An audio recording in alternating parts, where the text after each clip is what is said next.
ఓం శ్రీమాత్రే నమః. అందరికీ నమస్కారం అండి. స్వాగతం సుస్వాగతం మన ఛానల్కి.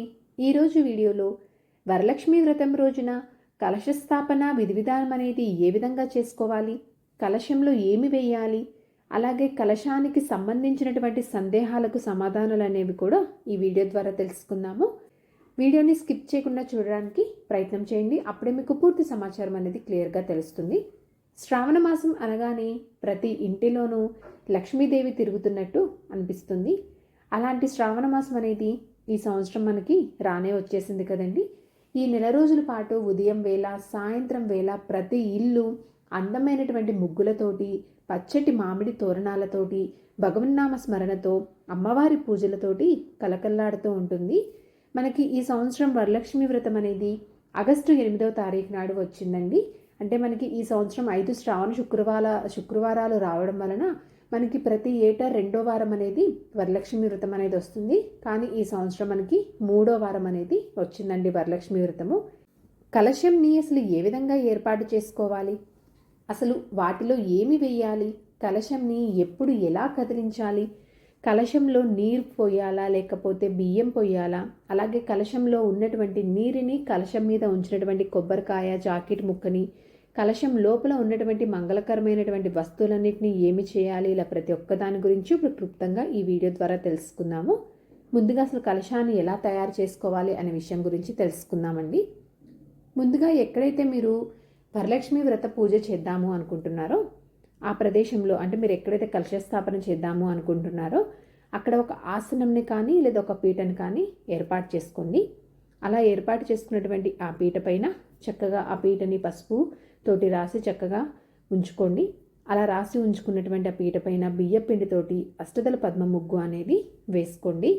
ఇలా అష్టదళ పద్మ ముగ్గు వేసుకున్న తర్వాత చక్కగా ఆ పీటని పసుపు కుంకుమలతోటి అలంకరణ అనేది చేసుకొని వేదికని సిద్ధం చేసుకొని ఉంచుకోండి. అలా సిద్ధం చేసుకున్నటువంటి వేదికని పువ్వులతోటి, చందనము, పరిమళ ద్రవ్యాలు అనేవి చల్లి ఆ వేదికని శోభాయమానంగా చేసుకొని ఉంచుకోవాలి. ఆ తర్వాత మీరు కలశం పెట్టుకోవడం కోసము, కలశ స్థాపన చేసుకోవడం కోసము ఒక ప్లేట్ అనేది తీసుకోండి.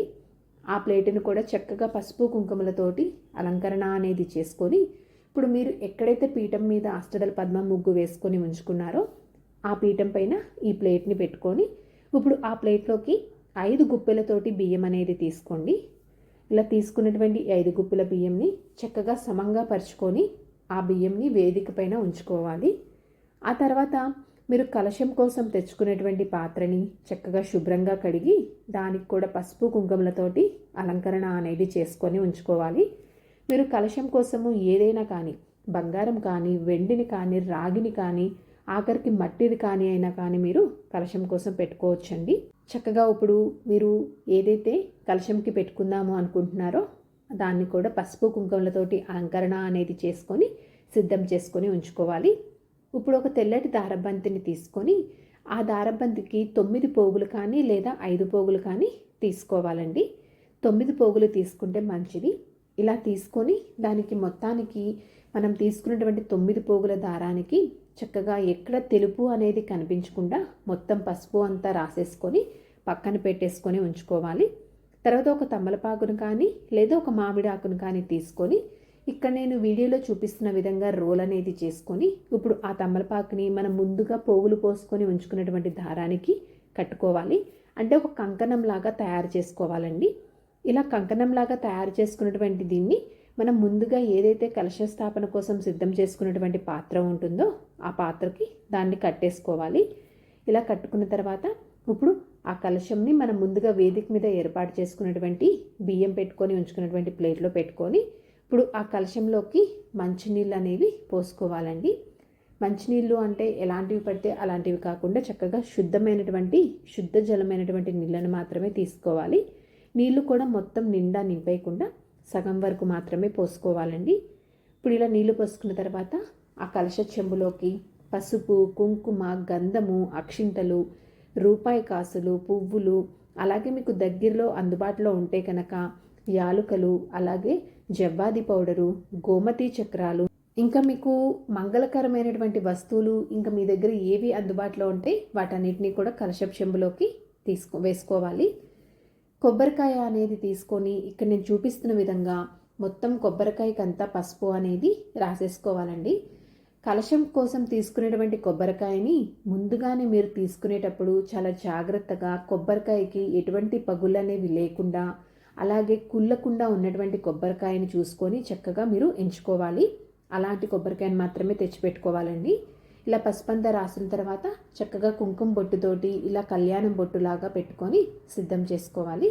తర్వాత తమలపాకులు కానీ లేదా మామిడాకులు కానీ ఏవి అందుబాటులో ఉంటే వాటిని ఆ కలశంలోకి వేసుకొని, ఆకులు ఏవైనా కానీ అవి నిటారుగా నిలిచేటట్లుగా చూసుకొని పెట్టుకోవాలండి కలశంలోకి. తర్వాత మనం ముందుగా తయారు చేసుకొని పెట్టుకున్నటువంటి కొబ్బరికాయని కూడా దాని మీద ఉంచుకోవాలి.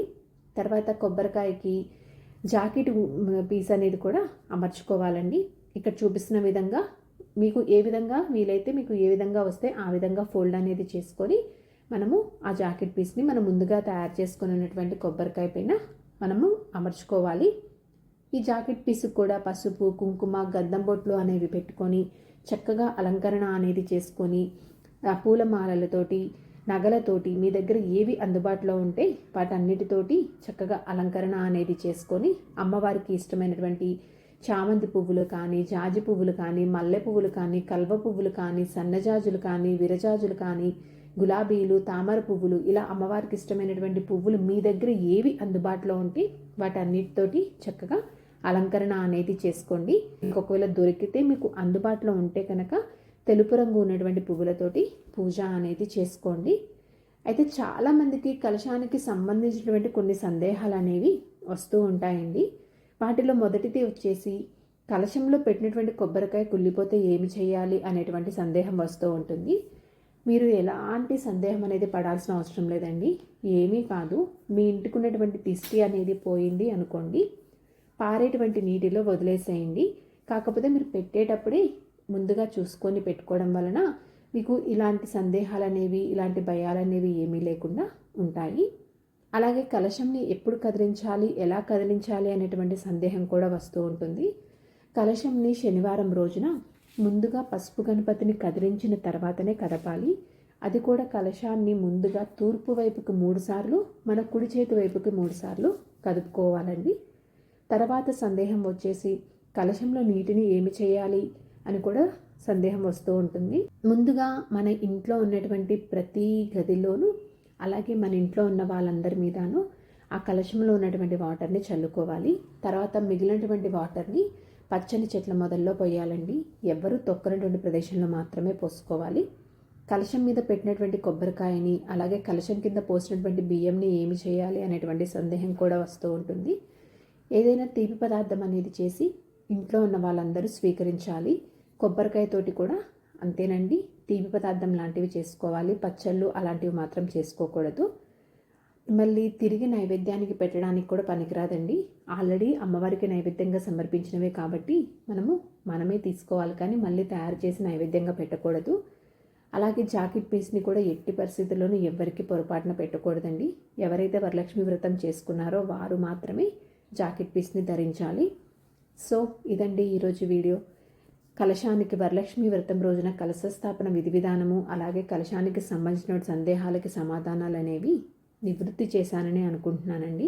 నా వీడియోస్ కనుక మీకు నచ్చినట్లయితే, నేను తెలియజేస్తున్న ఇన్ఫర్మేషన్ మీకు ఎంతో కొంత ఉపయోగపడుతున్నట్లయితే ఒక లైక్ అనేది ఇచ్చి మీ సపోర్ట్ అందిస్తారని ఆశిస్తున్నాను. ఇంకొక మంచి కంటెంట్ తోటి, ఇంకొక యూస్ఫుల్ వీడియో తోటి మిమ్మల్ని మళ్ళీ కలుస్తాను. అంతవరకు సెలవు మరి. సర్వేజన సుఖినో భవంతు.